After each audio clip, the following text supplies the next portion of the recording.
we're making a gumbo, a Caribbean variety of it. And I wanted to tell you a little bit about the different types of meats you can use. We're using sausage here, and we're using ham. Now this sausage is a smoked sausage, like a Farmer John type of thing, but there's a lot of spice in it, so you want to go for the Louisiana brand, that type of thing. So you want to make sure there's a lot of spice. You can use andouille sausage, which is the typical one down in Louisiana. It's a great flavoring sausage to me.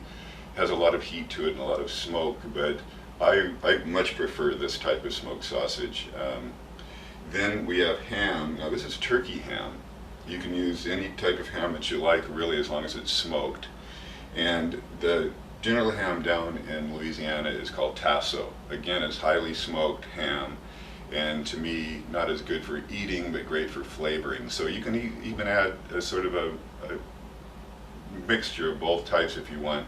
Tasso is difficult to get. Andouille is really easy to get now in most supermarkets.